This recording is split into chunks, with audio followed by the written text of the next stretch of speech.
welcome to TC Sports. My name is Jacob Butzine alongside Aaron Klinker and Andrew Schultz. It's been a minute since you've seen the boys here of TC Sports, but there's been a lot of college football, and football has just died down now that the NFL is now in the playoffs. College football is over, and not much happening. The NBA is not really in its prime yet, and college basketball is still not its prime. It's just that weird spot where it's just kind of like, all right, NFL, here we go.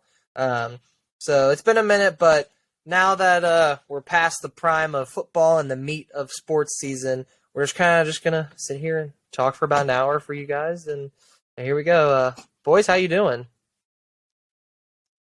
I'm a little depressed. This is where you speak. Yeah, that's where you speak. Woof woof. I'm a little depressed, but I'm proud of my team for doing what they did this year. Good. Andrew, how you doing? The Packers weren't in the playoffs, and so it was great. Yeah, to all the Packers fans running their mouth about the Vikings, at least we went to the playoffs. At least the Vikings beat Detroit once. And nobody else in the NFC North can say that. We beat the Giants in the regular season already. They were bound to get one on us. I mean, that's just how that's how it goes sometimes, unfortunately. The Lions went into New York and pounded them. So, well, if we had even a top 23 defense, we would have probably beaten them like 30-20 or something like that. I don't know. I don't know. Danny Dimes played well. He was on fire. We'll see how it goes next week. It was a good game. It was. I'm relieved they didn't get blown out. And at least Minnesota knows what went wrong, and they just need to figure out their defense. And yes. I don't even, as much as I am not a fan of Kirk Cousins, you really can't blame him too much. I mean, you can't.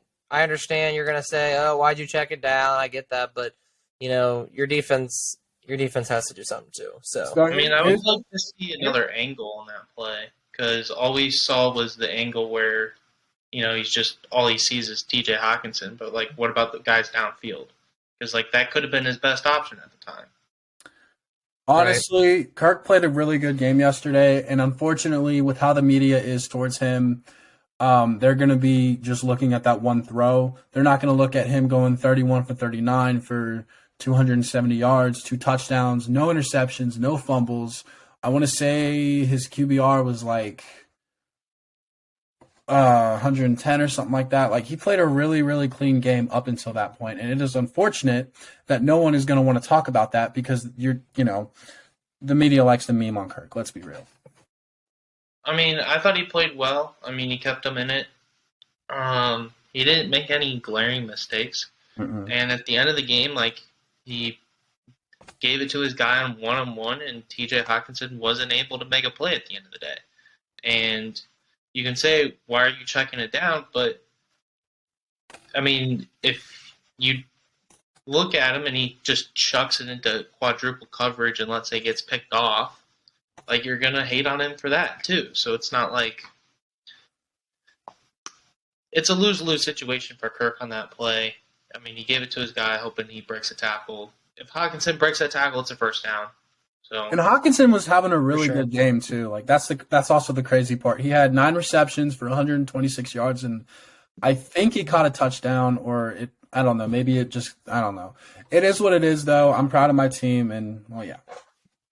What you gonna do? Yep. All right. Let's move into our content for the day. So, first order of business: the NFL season as a whole. Now that I know we're not completely done yet, but we've had 19 weeks. This is this is week 19 of football. We'll start with Andrew. Andrew, what did you think about this season as a whole? I thought it was kind of a slow burner a little bit. It kind of started everyone seemed to be playing really crappy football at the beginning of the year. I mean, as a Detroit fan, my team went 1-6, and then we turned it around. But just as the NFL as a whole, it felt like everyone was playing just really bad football to start the year. We had everyone was 2-2 at one point. Right. And then the game slowly started to get better as teams kind of got into a gel. And I thought Yep. it was a bit of a surprising season with some teams. Like, I didn't expect the Giants to be as good as they were, Seattle to be as good as they were, Denver to be as bad as they were.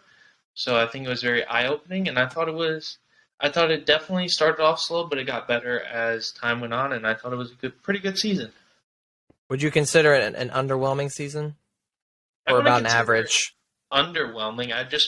I wouldn't say I was overwhelmed, but I wouldn't say like I was underwhelmed either. So about average. About I average. think I was very whelmed. Above You know? average, I'd say. We love being whelmed. It's my favorite. Aaron, what do you think? Obviously, I had a lot of fun watching football this season for the first time in 5 years. You guys know why, of course. But aside from that, Andrew kind of took the words out of my mouth there, because a lot of teams were playing really sloppy, not perfect football. You can't expect perfection, but these guys are paid to play football like it's their job. So, like, you would expect them to at least maybe not be sloppy at it. But that aside, once the season started to pick up, like once the playoff pictures started to kind of start taking shape, to me is when the season started to get a lot better. Yeah, I agree. I think it was a pretty average season. I wouldn't consider this like a crazy year necessarily. I don't know, just nothing really popped out to me, I guess, as like whatever. And it goes back to something Andrew always says. It's like the primetime games just suck, and so it's kind of hard to enjoy. Like, oh, I want to watch Thursday night football. Or, oh, I want to watch Monday night. I want to watch Sunday night. Sunday nights have been okay. Like Mondays and Thursday nights, those have been very underwhelming and very just awful. Like, not even necessarily like low scoring, boring. Like, I don't think low scoring is boring, but like when it's just bad teams and they just punt all the time, or like it's not like interesting. It's not like they like get drives and then they punt. Like they literally would do 3 and out and punt. It's like, Denver was on a couple of primetime games that they shouldn't have been. So that's the only reason I would say like that. Like there was no like big Monday night or Thursday night games that like piqued my interest. I mean, the Bills-Rams first game of the year, but the Rams still wasn't Bills great. But dominated that game. It was a blowout. right, so Well, I'm sorry to cut you off there, Button. I don't mean to, but I will say this about why the Broncos were on, like why you had a lot of AFC West primetime games, and I even said this when we were talking about this upcoming season back in, I want to say, August. Like I said, oh, give me every AFC West matchup in primetime. I regret saying that because that was awful. But I mean, think everybody was saying that though. It was supposed to be the division that was supposed to be like, this all is four made it. the most fun division to watch, and it was awful. And I will say this, bad. I think when the NFL came Very out bad. with these schedules, like, again, going back to the whole AFC West thing, like, let's be real. Back in August, we probably thought that, Broncos, Chargers was going to be, electric. Or we probably thought that Chiefs, Raiders, which that game actually was pretty fun. But my point being, like, the NFL, they didn't know that some of these teams were going to be bad. And, that's just how bad games happen sometimes. Sunday afternoon games were probably the best they've been in years. I thought most of our 1 o'clock and 4 o'clock games were really good, actually. Like, any Lions-Vikings game should have been a primetime game. Like, I mean, the 1 o'clock games, a lot of them were definitely really good. I mean, obviously, I'm not trying to sound biased, but Vikings-Bills, I mean, come on. One of the best games of the year. If Jefferson makes that catch in primetime, he's a legend forever. Said it was 1 o'clock night moon.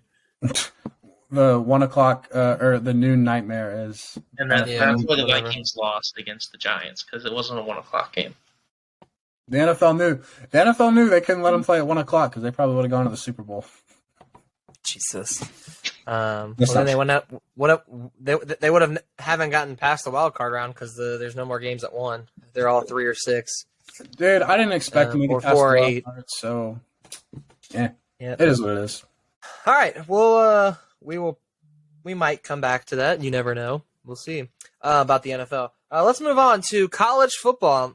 Georgia was named grand champions. Oh God, national champions once again after a very so underwhelming, pathetic national championship game. Both Michigan and Ohio State were saying, "Oh dear God, if we played better, just a little bit better in our semifinals match, we would have met." Ohio State would have probably won, and if Michigan would have beat TCU, it would have been at least a better game, and I will do that. But that's not necessarily what I'm talking about. I'm talking about the NCAA season, college football as a whole. We'll start with Aaron on this one, on what you think. Was it overwhelming, underwhelming, average? I would definitely say, I don't want to say overwhelming because I kind of take that term as bad. I would say that it was definitely exciting. Like, we had a lot of, teams come out of nowhere. We had a lot of upsets. Obviously, Appalachian State beating Texas A&M, Marshall beating Notre Dame, Tennessee beating Alabama, Texas taking it down to the wire to Alabama.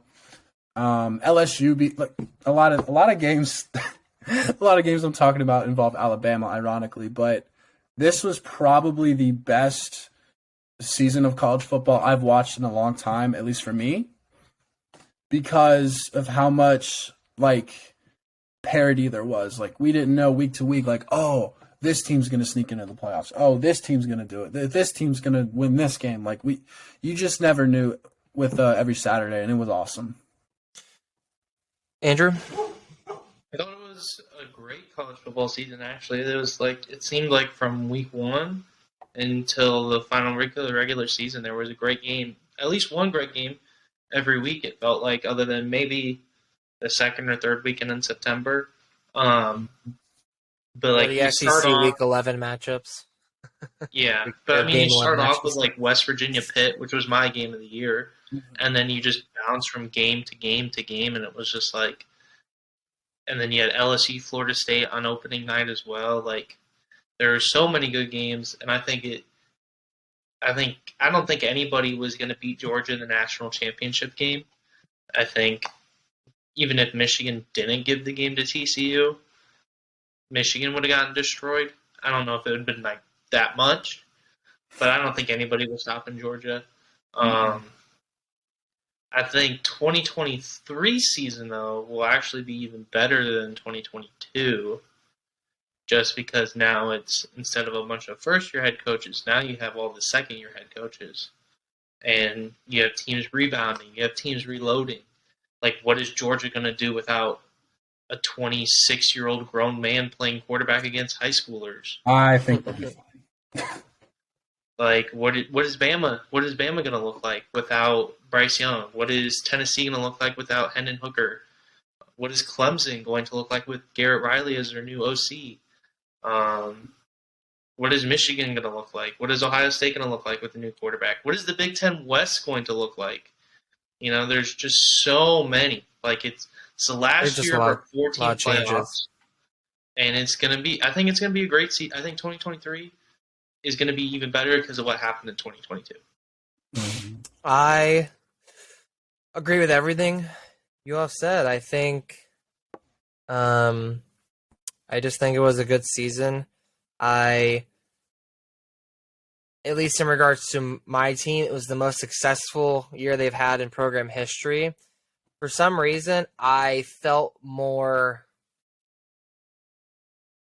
different in 2021. I think just because Michigan had a lot to prove and they got over that hump. So every game I was excited for because I was like, okay, we can finally get to the playoffs. And now this year we had gotten to the playoffs, and then it was just all right, let's just steamroll everyone. Let's just try to get to Ohio State, and then it was great. I thought it was a great year.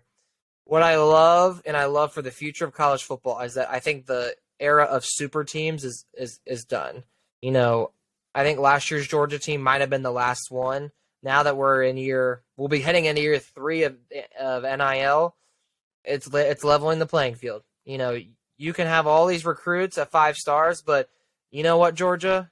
You can have that 5-star recruit go to you and be a 3rd or 4th string, get all that money, then they're just going to transfer and go get NIL somewhere else.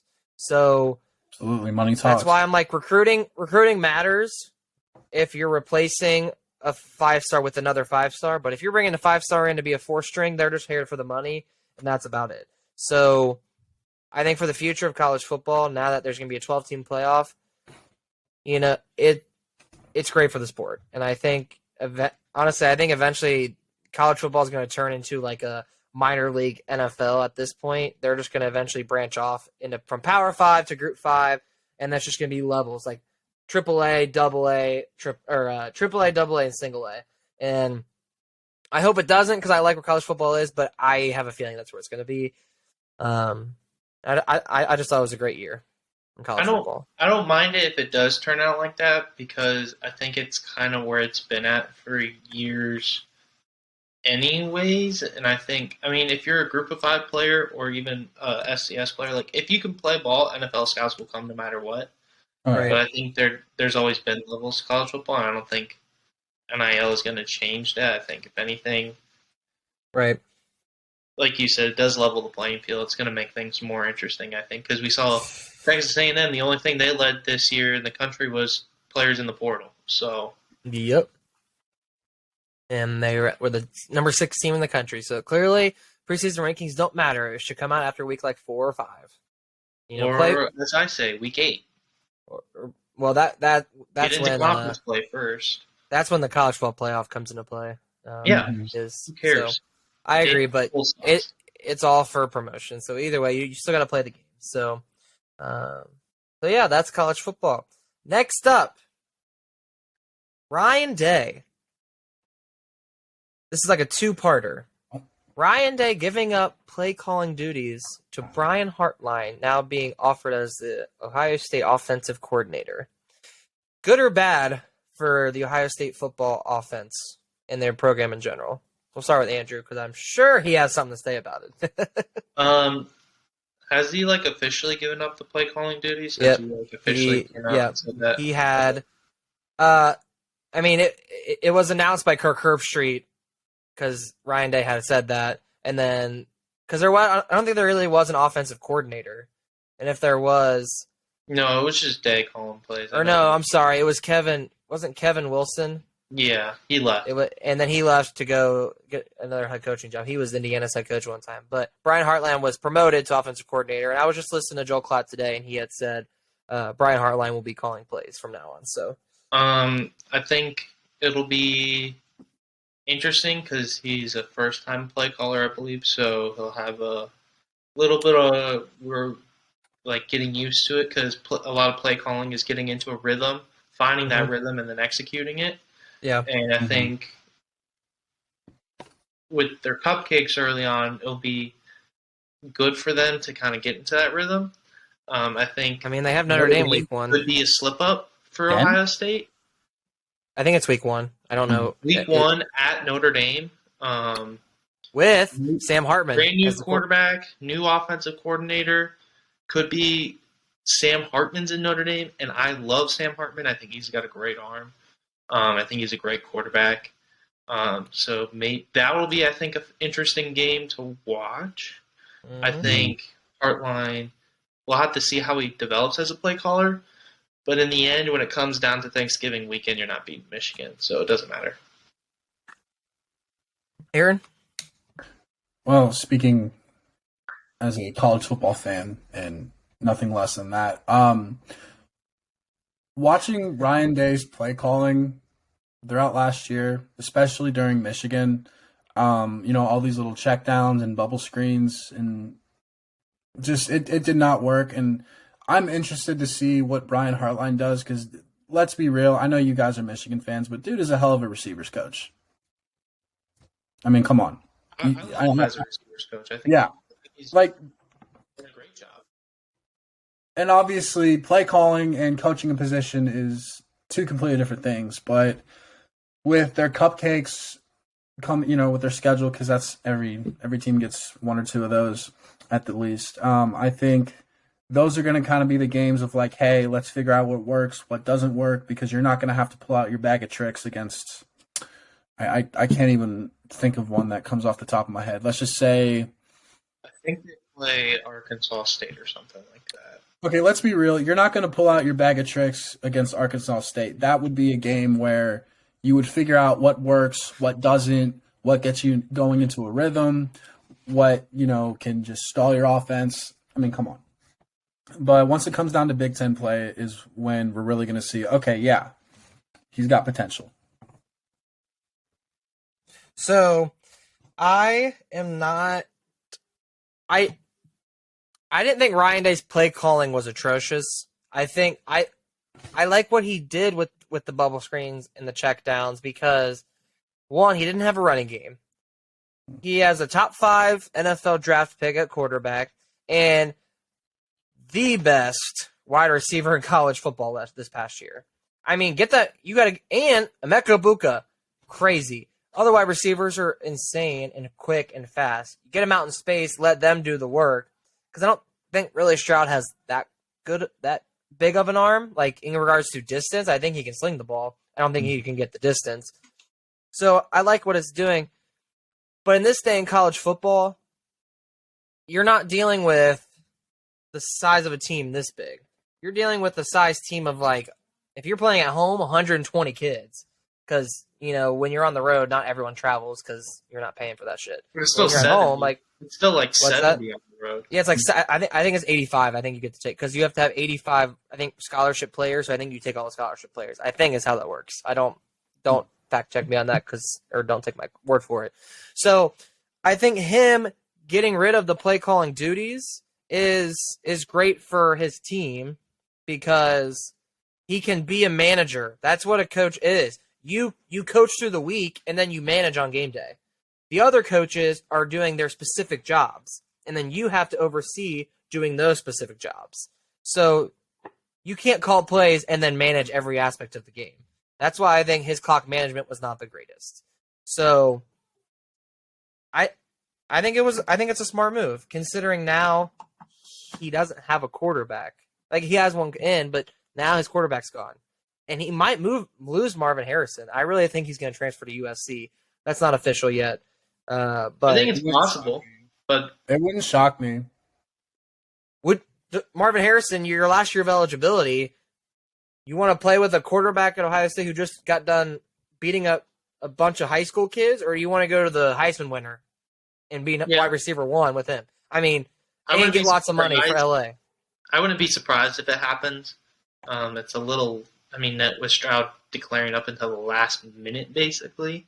I think we all knew he was kind of going. I don't see how Ohio State would ever package a $30 million NIL deal. No. Especially if he got 1 year I think eligibility. His signing bonus is going to be $30 million. Hutchinson had a $23 million signing bonus as the number 2 overall pick. If you're and then a $500,000 salary.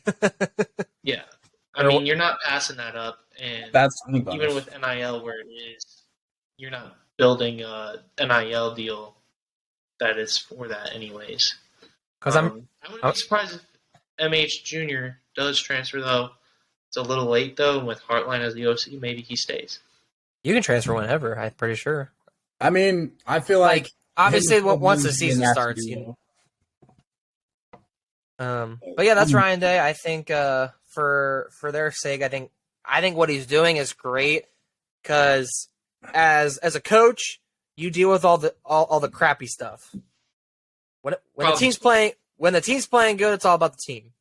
When the team's playing like crap, it's on the coach or the coach is. So if you can do everything in your power to put it on everyone else and manage that way, because it's too big of a job, especially the Ohio State job to do it all. So that's Ryan Day.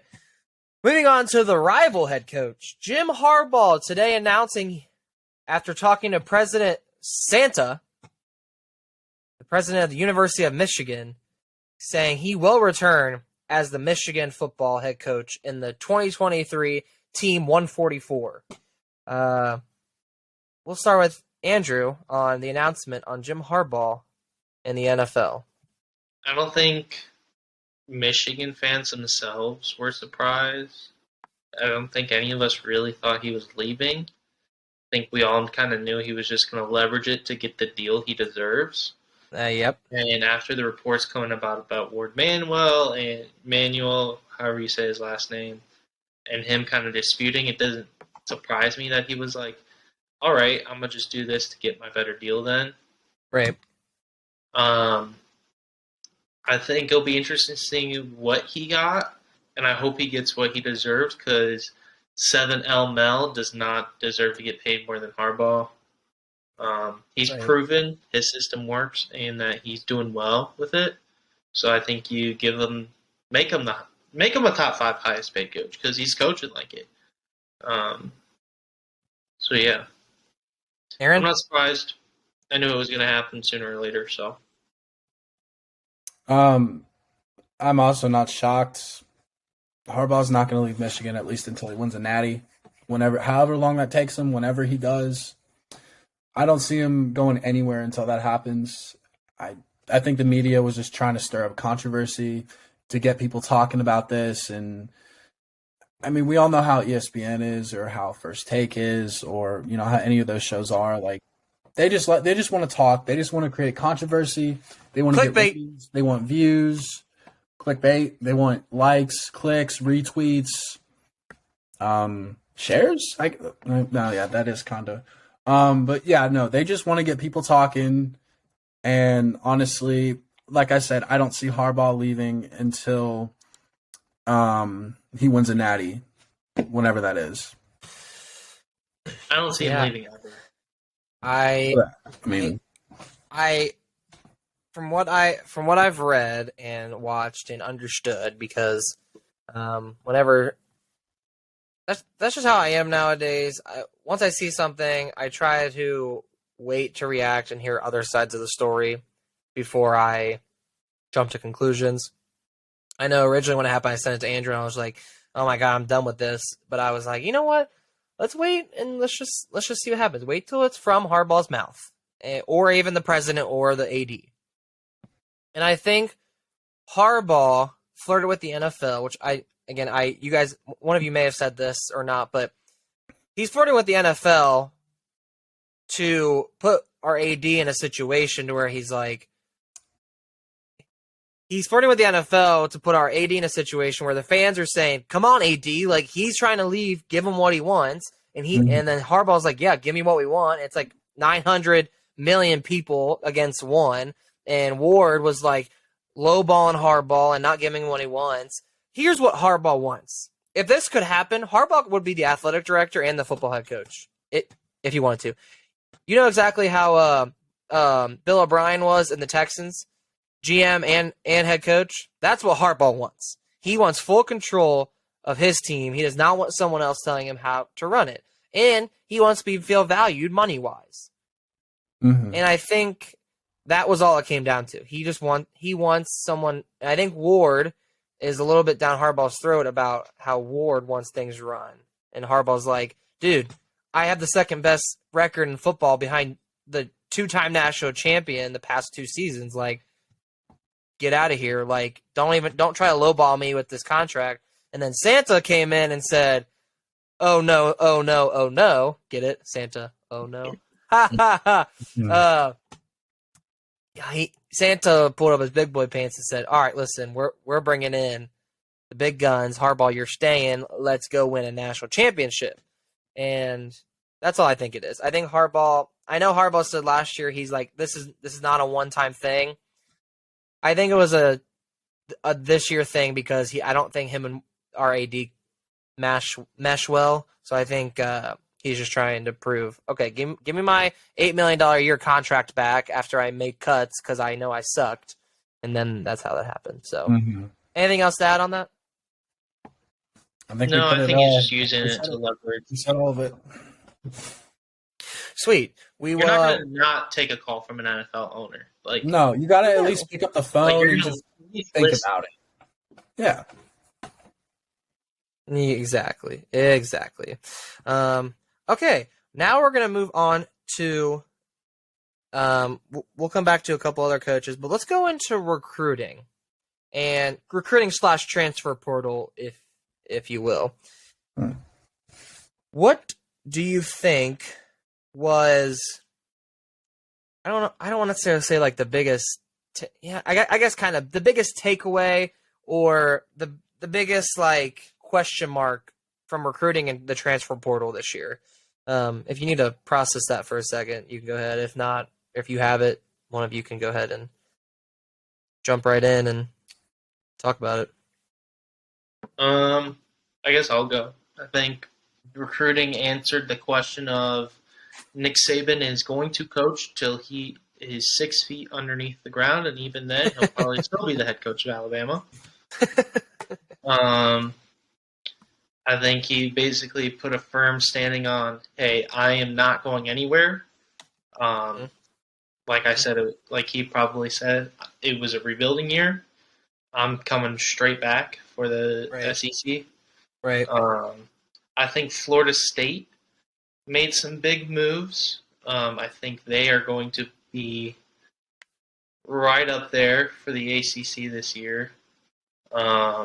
They retain probably a top 32 pick edge rusher and Jared Verse. He comes back for his final season. And then they got a few transfer portal moves. I can't remember what they were off the top of my head, but I think they got a guy from South Carolina. But yeah, I think recruiting is kind of leveling out. You're seeing like everybody kind of be able to get some. I think Deion made a lot of moves in the portal, which I think we all kind of expected. And I think Colorado is going to start building something and kind of be able to compete this year. We'll probably go from like being a Northwestern to being like Iowa probably this year.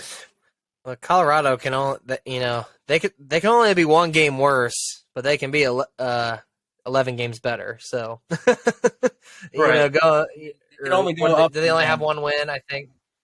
Yeah, I mean, you could go down, but I don't see him losing 0 games this year, especially with some of the teams he plays, like Colorado State. He'll beat Colorado State, so for sure. Well, at least have one win.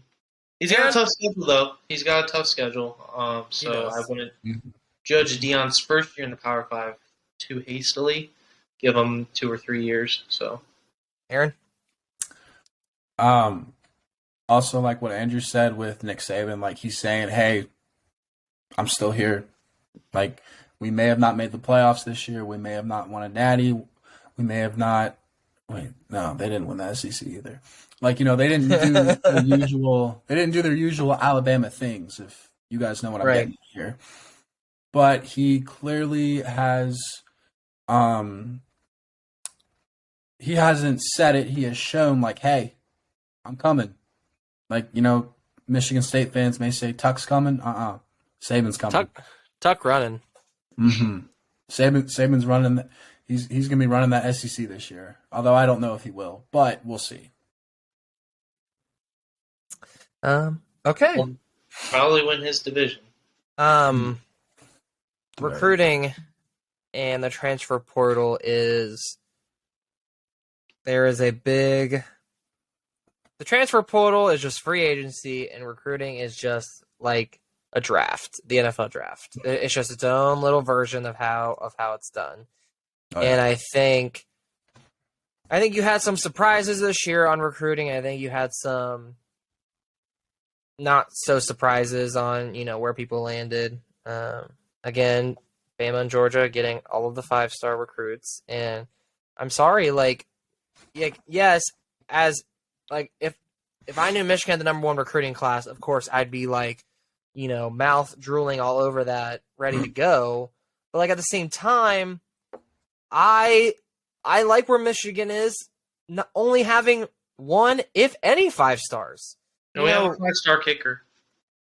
We have a 5-star quarterback, but other than that, we were 13-0 in. I mean, previous 5 stars. I think we only had a couple on the starting line, while Bama and Georgia have all of them. It's it's how you develop. And I'm not saying that these other schools like Bama and Georgia don't develop. That's not necessarily what I'm saying. I'm saying that there is a loophole in not having 5-star recruits if someone's going to take them all, and that's just being a better developer. And if you're bad at one, and not the other, like I think you need to be better at developing rather than recruiting, because like if you're comparing the two, because like A&M, for example, recruited number one, definitely did not develop at all, did not look better ever. So I'd rather take a developer over a recruiter, if that makes any sense. Like obviously both can be mutually exclusive, but yeah. I mean, You guys agree or disagree? I think No, I with agree. recruiting, Yeah. people are going to be able to recruit well.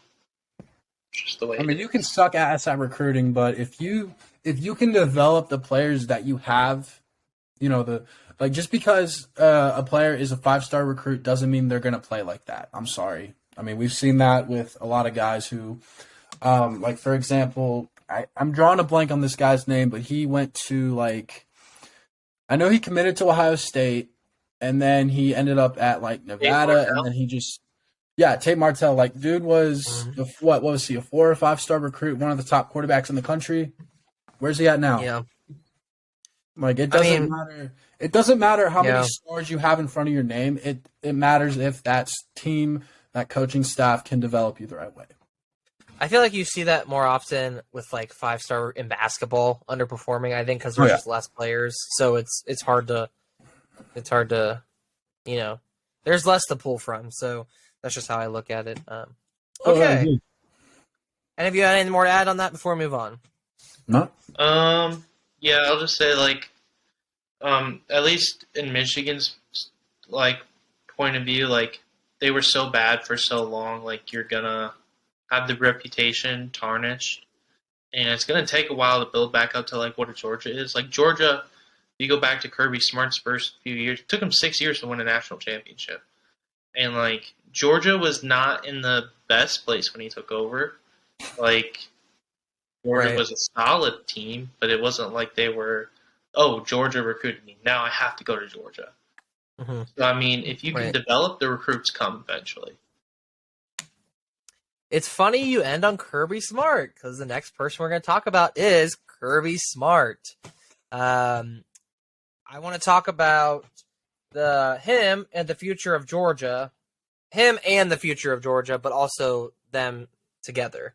We'll start with Aaron on this one. Okay. No, I thought you had an actual question. Your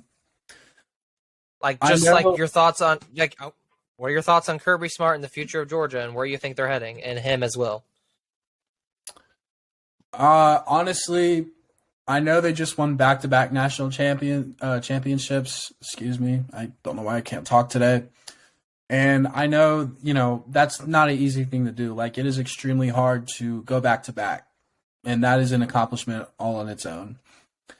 Me personally, I don't think Georgia is the new Alabama. I think that, a lot of people saying that Alabama is done, they're not done. Let's slow your horses there, bud.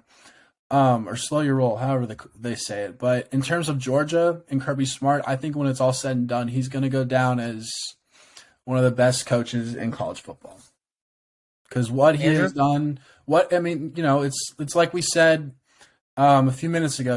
When Kirby Smart took over Georgia, they were not what they are now, and it definitely took a couple years. But I think now that he's got. He's had all the success. He's won. He's proven everyone. He's shut everyone up. Just keep doing that. Stick to the formula. If it works, it works.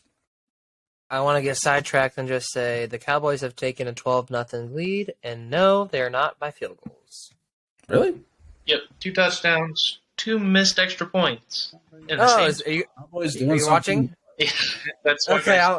Changing colors. Yep, same. I have mine down here as well. What is this, the Brady threw a Medicast? terrible interception in the red zone. It reminded me of Aaron Rodgers against Detroit. If now, Or since the Cowboys have ran a touchdown and passed a touchdown, if the Buccaneers can throw a touchdown and pass a touchdown, and win $235. The Buccaneers win, I They get probably $200. will. Hell I didn't yeah! bet. Anyways, Kirby Smart, We're about to win this game like 17-15. Just you watch. Andrew Schultz, Kirby Smart. All right, Kirby Smart, probably one of the best developers, I think. Best adapters, best improvisers in college football.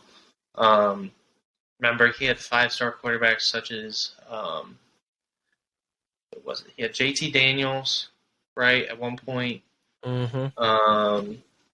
Pretty sure Fields was on his roster at some point.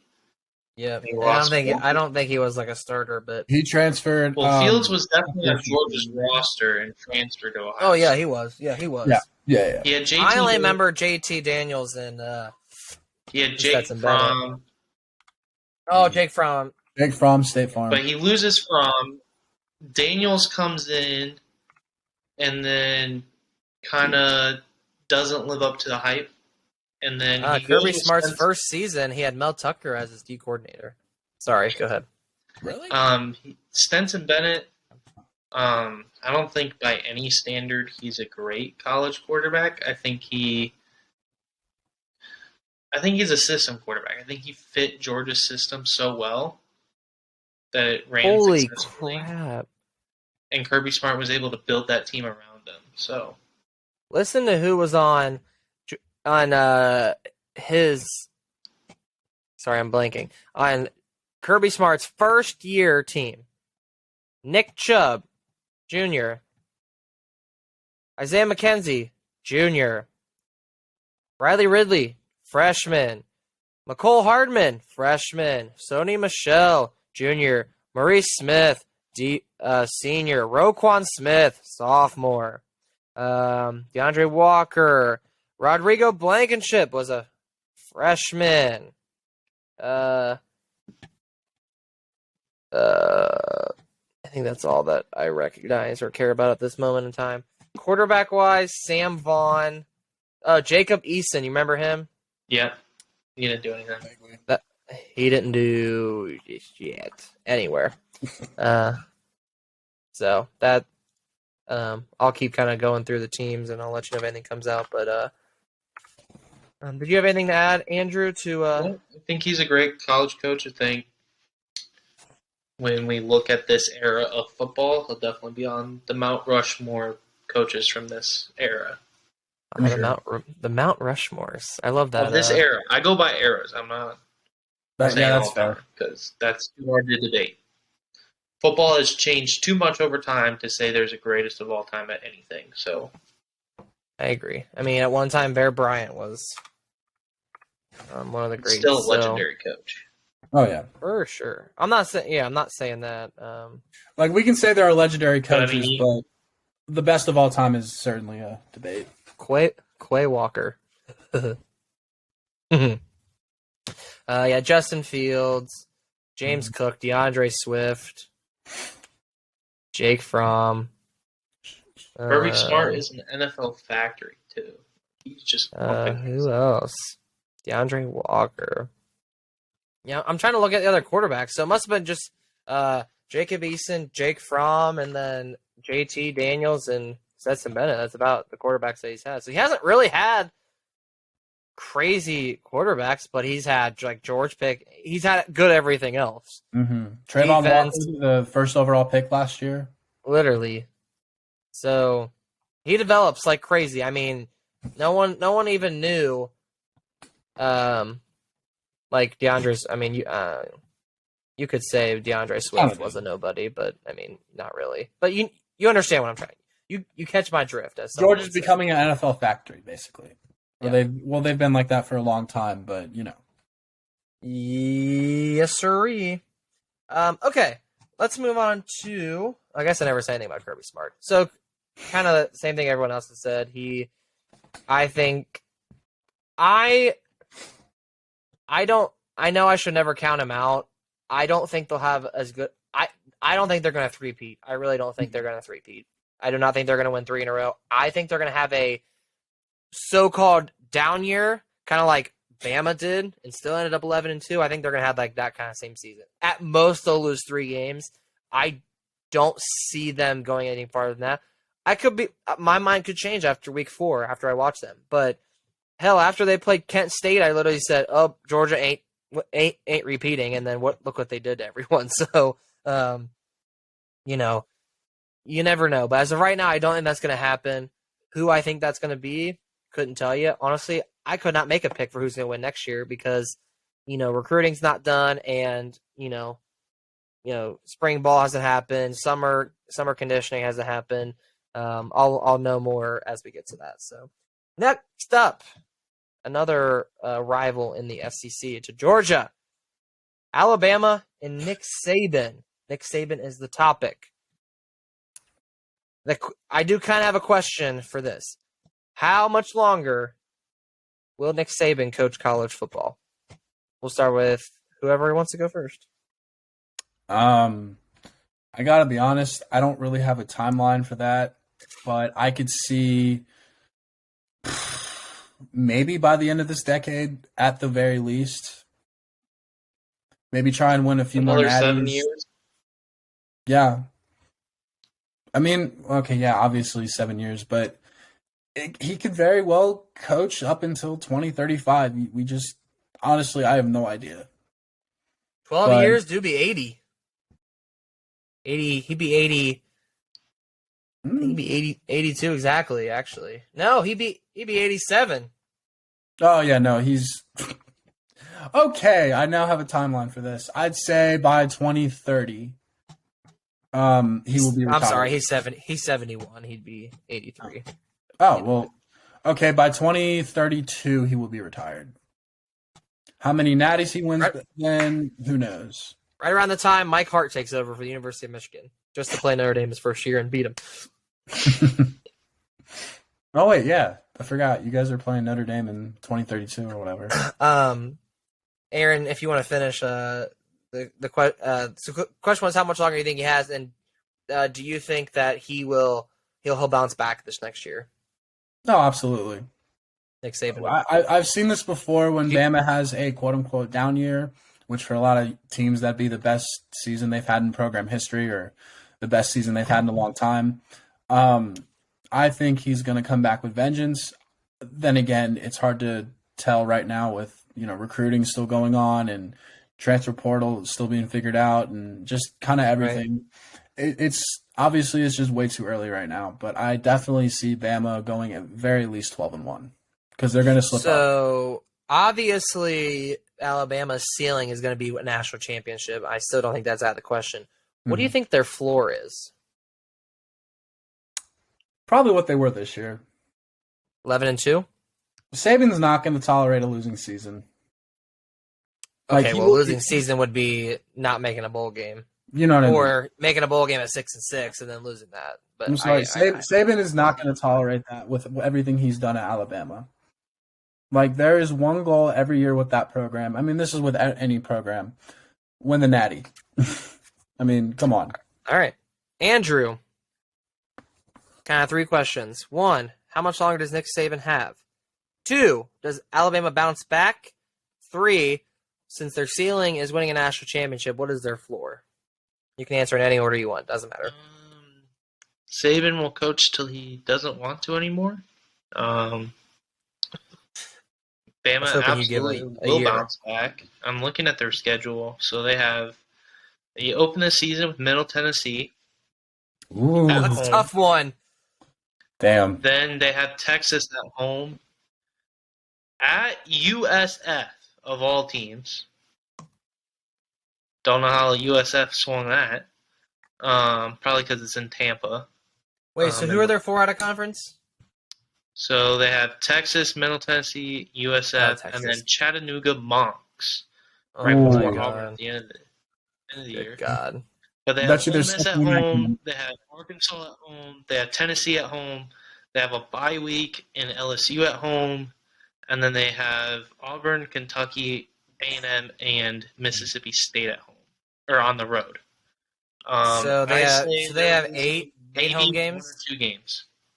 So they have 8 home games? Can you count their home games as 8, I think? I think they go 10-2. That's their floor, I think. Their floor is 10-2. Well, and that bowl game I'd assume they win their bowl game. Well, 11-2. I don't know about their bowl game, but I'd say regular season 10-2. That's their floor. Regular season, I think that is their floor, and I think Saban knows that's their floor.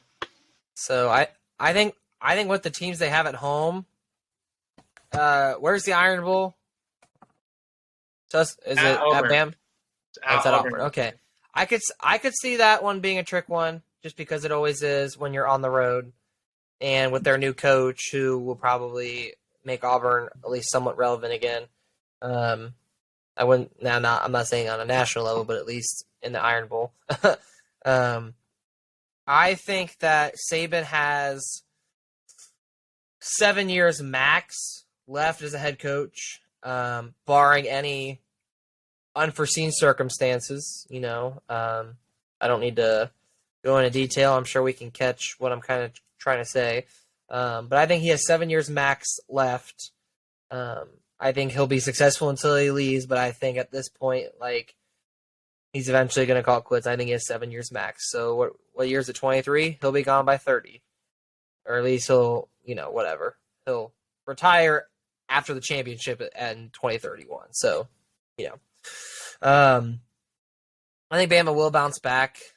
What my biggest question going into next season is, it's kind of a two-parter, 2 questions. 1, who's your quarterback? And 2, who's catching the ball from the quarterback? The second question was the biggest problem this year. A little bit of their defense as well. And I think a little bit of the O coordinator calling plays, which is our good buddy of Bill O'Brien. So I do think they bounce back. I think their floor is actually 9-3. But I think their ceiling again is winning a national championship. I just don't. If they can answer that question by week 4, like with their quarterback and wide receivers, which I think they will, considering I think they have 17 5-stars coming in. I think they'll be fine. But they're losing a top 5 pick in Bryce Young, so that's gonna be hard to. And they're losing the top 3 pick in Will Anderson. Yeah. So that's the biggest question. But it's Alabama, so never count out Nick Saban. Mm-hmm. All right, anything to add about Nick Saban? Nope. Sweet. Well, just one quick thing. I know we say he could retire by 2030, but it could be a lot earlier. So you just don't know at this point. But yeah. So my next order of business is Kevin Warren, Big Ten commissioner, leaving to take the job as the president and chief executive officer of the Chicago Bears. What do you think, this is a good move or a bad move? And what do you think it means for the future of the Big Ten with him leaving and the future of Chicago gaining him? Whoever wants to grasp that first. I mean, the Big Ten's got to make the right move for their next commissioner. You're going into a new era, new TV deal, new teams, possible even more expansion. For Warren himself, I think it was a good move. He's just advancing his career. And now, president and CEO of the Bears doesn't really mean anything. I will say not in terms of the team that gets put on the field. He's from the NFL, though. I don't know if anyone knew that. I looked him up today. He's from the NFL. He was, so I'll give you his resume. St. Louis Rams Vice President of Player Programs from 97 to 99. Vice President of Football Administration in 2000. He was the Lions Senior Vice President of Business Operations and General Counsel from 01-03. Minnesota Vikings Executive Vice President of Legal Affairs and Chief Administrative Officer from 2005 to 2014. Okay. He was the Minnesota Vikings Chief Operating Officer from 2015 to 2019, right before he took the Big Ten Commissioner job from 2020 to 2023, and is now the President and CEO of the Chicago Bears as of 2023. So NFL guy just decided to. He put his time in. He decided to go back to college to get a big boy job, and then now it's taken even. He's pretty much leveraged his career to now president and CEO. If I was the new Big Ten commissioner, the first thing I would try and do is get Notre Dame into my conference. That would be the new Big Ten commissioner can do that. They'll solidify their legacy forever. So, Okay. Yeah. What about the Bears? That just means nothing to you? I mean, it doesn't affect the product on the field. So it's not a bad thing. I mean, it not necessarily, but it matters who you put, what coaching staff you put on the field, and it matters money-wise. who general manager you hire, but they already kind of got that together. So I mean, I think the Bears are trying to get more. 6 straight. The Bears. I think it was. I'll get into that. Aaron, go ahead. As far as the whole Bears hiring goes, again, that doesn't really mean much. And as far as like for the next Big Ten commissioner, I kind of agree with Andrew's point. Like, you're going into a new era, with TV deals, new teams, USC, UCLA coming in, and I don't know what else they're planning, but I think the best thing the new commissioner can do, whoever that ends up being, is just to weather the storm. Like, just keep everything flowing as it was when I forget the previous guy was there. Just keep everything going as it was until you get all that settled, and then decide what you want to do from there. So, I think a big thing to put on his resume is the $7 billion contract the Big Ten signing over 7 years. That was Kevin Warren. I mean, or at least he was the face of it. Obviously there's lots of people I'm sure that are involved into that, but $7 billion, clearly he knows how to sway his vote. And I think as, being in charge of that, you have to be able to try to find ways to get people in the stadium to watch your product and manage the team on the field. Manage, the general manager, the coach, and then obviously you still have the owner above him. But I think it means more than people think. At least in regards to like he's now in charge, and it's big for him.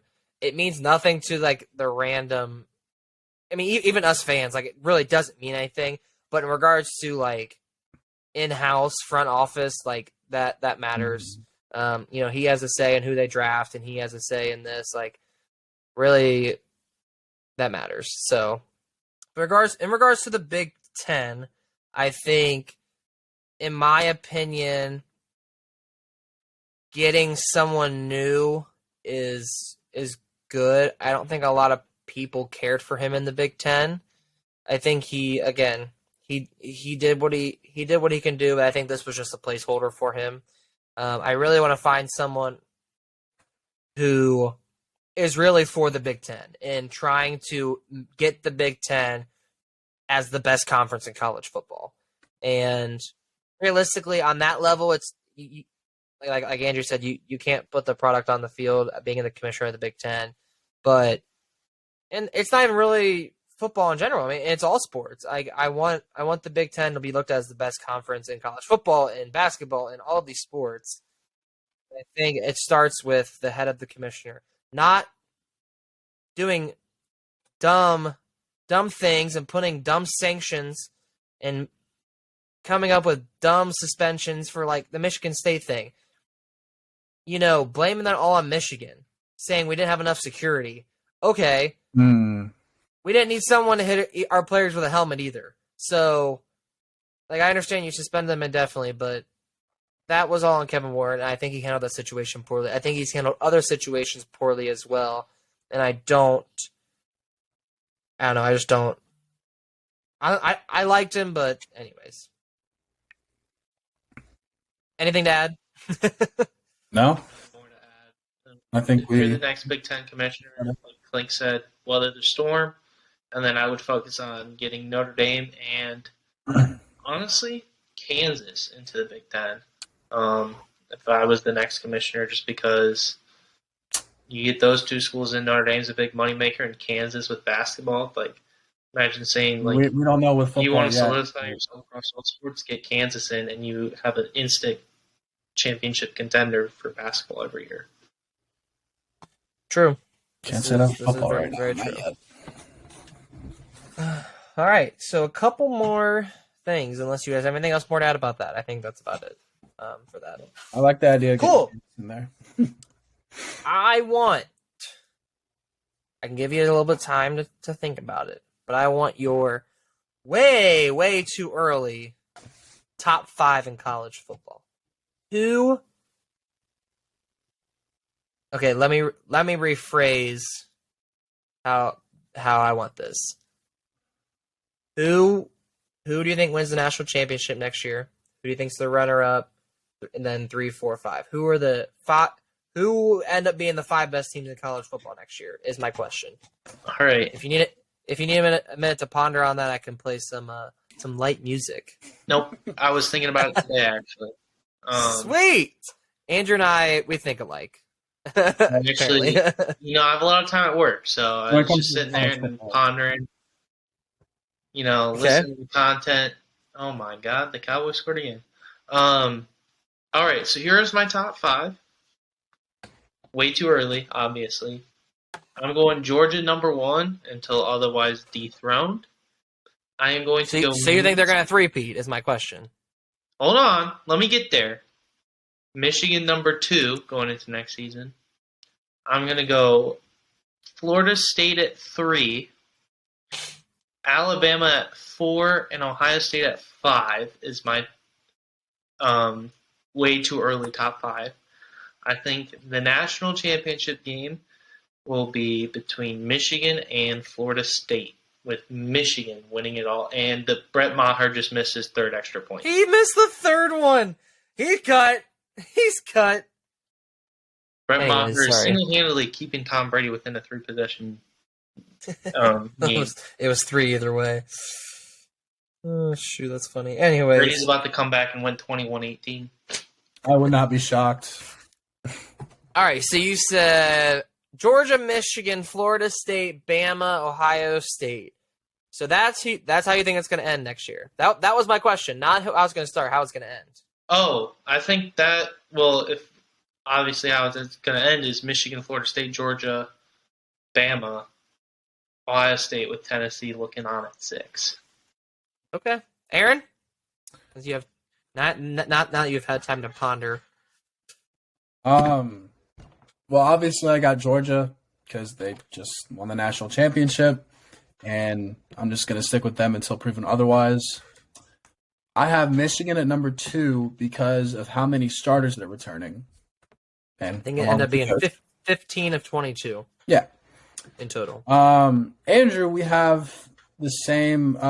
We both have FSU in our top 5. I have them at number 3. I think Jordan Travis takes a big step this year and contends for the Heisman. Just saying. And honestly, I did these last 2 just to kind of be different because, I have USC. I think they're always going to have a shot with Caleb Williams, and who knows, crazier things have happened, right? And then number 5, again, this is just to be different. I have Tennessee. I liked what I saw from Joe Milton in the Orange Bowl. I think with a full offseason as a starter, Tennessee's got a shot to contend again. Yeah. So you're having Ohio State and Bama outside the top 6? Again, this is way too early for a reason, but I just wanted to be different. So that's how you think it's going to end. It's probably not going to end like that, but Well, that was my why not just question. have some fun? Yeah, why not just have some fun with it? Well, that was my question: is how it's going to end, not how it's going to start. If this is how it ends, I would be very, very shocked. But I honestly, why not? Why not throw some different hats into the ring? Okay, so you think Georgia? What did he say? Georgia's going to repeat? Okay. Probably. I don't know. All right. So my way too early top 5 of how it's going to end is probably Georgia will end number 1 again. I know I said they probably won't three-peat, but it's Georgia. I should never count them out. Michigan will end number 2, losing to Georgia in the national championship game. Number 3 will be the Penn State Nittany Lions at the end of the season. Number 4 will be the Alabama Crimson Tide. And on the outside looking in will be the Washington Huskies. Now, here is why. Crazy for the Washington pick because they have a loaded offense and Penix is returning. So they can make some waves in the Pac-12. Now, here's the only thing that is holding my number 3 team back, which is the Penn State Nittany Lions. Or here, how about this? I'll start with number 1. Georgia, like I said, will probably three-peat, but I know I said they probably won't, but at this point, until proven otherwise, like Aaron said, don't know. Michigan returning 15 to 22 starters. If anything, the positions they're losing and the people they're losing, not that big of a deal, because I think the people that are coming in are better. We're getting better wide receivers. We're getting better tight ends. We're getting our whole offensive line is back. The Joe Moore Award, going to win 3 years in a row. Winning 2 years in a row never happened. We're gonna break a record and do 3. Break an unrecord of 2, I should say. And then, like, defensive-wise, we're getting a lot of people. The only thing is defensive line. How are we going to replenish that? But number 3, Penn State. Penn State had a great year with a very, very young running back room, an overrated quarterback, and a great defense. And you know what? Their defense is going to be even better next year. Like, It's insane. You know, people were like, oh, you better watch out for this Penn State team. Like, they're going to be great. I was one of the original ones that said that because what they did to Utah was absolutely insane. Now, that's Big Ten football for you and Pac-12 football, so let's take that with, a grain of salt. Penn State's going to be great. They're going to be great. And their quarterback situation is going to be the determining factor. Their best running backs, they had great running backs, and they believe they were both freshmen. I don't know if they were like redshirted, so if this was year 2 technically for them, I don't know all that. I think one of them was at least a true freshman. Another big question is, can James Franklin win the big game? That's his big thing. Now, it's Penn State, I think it's like now, 1-19 against top 5 or 10 teams since the year 2000. That wasn't all him. There was other coaches in that point. But I think the only win was the 2016 blocked kick against Ohio State. So that's why I have Penn State number 3. I think if they can win that big game finally, that's what's going to be the determining factor. Number 4, Alabama, like I said, I think it's going to end. Georgia's going to play Penn State first. Michigan's going to play Bama. Michigan's going to beat Bama. And, vice versa. Washington at 5. I love their offense. I love Michael Penix Jr. He is a dog, and I love them. They need to play better defense next year. Not that they didn't this year, but I think they should do that. And then Ohio State will probably be on number 6 looking in from that. So yeah, that's my way too early ending of the top 5. Penn State won't start in the top 5, but they will definitely end there. Penn State's got to beat Columbus, though. Or Michigan. They got to beat one of the 2. This is true. Okay, now, this one might take you guys a second to think about, but I need you.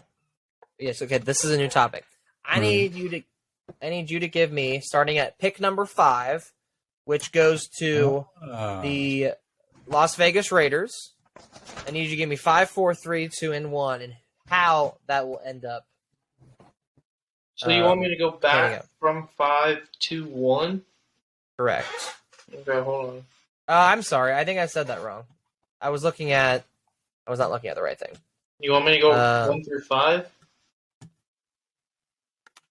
No, I want you to start at 5 because I'm curious to know who your number 1 overall pick is going to be. So yeah, start at. Hold on a second. I don't know why. I just want the draft. I just want the draft. NFL draft. I keep Here we forgetting go. the Bears have the first pick. Again, this is not what I want. I want to know who's number. The draft order. Thank you. Gosh. All right, it goes Chicago, Houston, Arizona, Indianapolis, Seattle. Who does Seattle take number 1 overall? We'll start with Aaron. Number 5. Or whatever, you know what I meant. Shut up. Hold on. Number 5. I'm still right. Andrew? So number 5. Seattle. Yes. Who does Seattle take? Seattle Seahawks will select. I'm gonna go Brian Breesy out of Clemson at number 5. Okay. Who do the Colts take at number 4? At number 4, the Colts are gonna draft Will Levis out of Kentucky. Who will the Arizona Cardinals take at number 3 overall? The Cardinals will take Will Anderson Jr. Who will the Houston Texans take number 2 overall? C.J. Stroud out of Ohio State. And number 1 overall to the Chicago Bears. Jalen Carter. Okay. Bryce Aaron? Young falls to Detroit. While Aaron's still doing that, Andrew, do you want to kind of just talk about why you had it in that certain way? Bears' biggest weakness is their run defense on the interior. Will Anderson is a great pass rushing prospect, but Jalen Carter physically, I think, will impress at the combine, and I think we will see him kind of shoot up the draft boards, and I think the Bears will fall in love with him, take him, shore up that interior defensive line. I think the Texans do go Stroud. I think Stroud will actually have a better combine than Bryce Young. Bryce Young, physically, we kind of know what he is, whereas Stroud, he kind of put it all on the table against Georgia, and I think that and his combine and pro day will kind of shoot him up like a – I'm not going to say he's Zach Wilson, but kind of like Zach Wilson, where Zach Wilson, it was kind of lower top 10, and then he just kind of shot up to number 2. Will Anderson Jr. to the Cardinals because he's the best player at the best time. And if he falls to the Cardinals, they're not going to pass on him. They already kind of have a solid foundation, and adding a pass rusher is what they need with the loss of J.J. Watt. Will Levis to the Colts. The Colts are still stuck with Matt Ryan, and they still have that quarterback contract, so it's perfect. Let Will Levis develop another year under Matt Ryan. You say, look, this first year, we're not going to be a playoff contender. Your window is closing if you're the Colts, but you're just going to have to eat a year, develop a quarterback, and then you're going to rebound with Will Levis, who physically is a great prospect, I believe. Right, for sure. And then Brian Breesy, or Brees, however you say it, Clemson D lineman to Seattle. I think Seattle sticks with Geno. Geno proved a lot. He ain't right back though. And I think they go defense because they need a defensive lineman desperately. They could not get any pressure on big Rooster Purdy. So yeah. Cool. Aaron, start at number 5. You're gonna tell us why you picked them at number 5, and give us the breakdown, and then go 4, 3, and then 2, 1, etc. All right. Well, me and Andrew have the same number 5, but I have a few things changing up here after pick 5. So Brian Brzee, obviously Seattle, not the best run defense in the world. Got to shore up that defensive line, plain and simple. And at number 4, I have the Colts. They trade up to take a quarterback. They want to jump the Texans, be like, hey, we're taking your guy. So the Bears would be in that spot, and I have the Bears selecting Jalen Carter out of Georgia, obviously. Okay. That roster needs a lot of help. And I think if the Bears trade back, they don't trade out of the top 5, but they trade back to number 4, they can still get their guy. And they have picks to build around Justin Fields on that offense, because you can't have your quarterback running for 150 yards every game. That's just not sustainable. I'm sorry. And then at number 3, I have the Cardinals taking Will Anderson, J.J. Watt replacement, And then I have the Houston Texans taking Bryce Young. And honestly, they need a quarterback, among other things. Whoever their next head coach is gonna want to start fresh. And I think physical tools be damned. Bryce Young's going top 3. Yeah. And then with the Colts trading up with the Bears for the first pick, I have them taking C.J. Stroud. And regardless if they sit him behind Matt Ryan, which if you trade up to the first pick and take a QB, you're not going to sit him for the entire season. But they get their guy for the future. What they do next, that's up to them. All right. So I'll start number 5 with the Seattle Seahawks. I have them taking Will Levis out of Kentucky. I think that the Geno train is going to crash and burn very quickly. And I shouldn't say very quickly. I shouldn't say it like that. I just mean, I think if you draft a Will Levis, who might not be like this, so great, you have time to develop him until you really need him. And if all things go to hell, in regards to like your season next year, it's Will Levis all day. You don't even need to play Geno. If you get to the trade deadline and you're have 1 or 2 wins, trade Geno. You stick with Will and you go full rebuild, at least for the time being. Especially, and even if you don't, take him in, since you have a free pick and it's not that big of a pick to where it's like, Will Levis could be good, he could be not, but yet he's still, one of the best quarterbacks in the class. Number 4, I actually have the Colts taking Bryce Young. And here's why. I think the Texans are going to shock everyone and take C.J. Stroud. I think that, and here's why. I think C.J. Stroud is going to look better in the combine than I think Bryce Young will. And I don't know. I have the strong feeling that the Texans are going to shock everyone and take C.J. Stroud. To be honest with everyone out there, I'm not sold on either of them. The only one that I think actually might have that quarterback type of thing is Bryce Young. But like I said, I think CJ can sling a damn ball, and I think that's what's going to be the deal breaker. The Cardinals are going to take Will Anderson at the number 3 overall pick. I just think defensively in general, I think you kind of do a process of elimination on how the rest is going to go. But I think that's what's going to be the next best thing.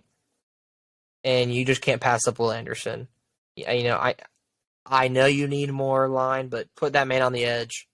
I said, because that's what you need. Houston Texans are going to select, like I said, C.J. Stroud. Because the Colts are going to take Bryce Young. And number 1 overall pick is going to go to Jalen Carter. I think the Bears should consider doing that. I just think that 310 lineman, you do not want, and that boy can move. He can't move like a Will Anderson, but boy, that man can move. Dude had 3 sacks, 2 forced fumbles, 32 tackles as a lineman. That's crazy. And it doesn't even tell me how much, pressure he put on quarterbacks. It was a lot. He put a lot of pressure on those quarterbacks. So that's why I think Jalen Carter is going to be the number 1 overall pick. I was actually, which hear me out, I was actually going to say the Seahawks were going to take Quentin Johnson at number 5. Because I think Lockett is going downhill, and I think eventually he's going to be number 3, and having Quentin Johnson as number 2, Metcalf as number 1, and Lockett at 3, that'd be deadly.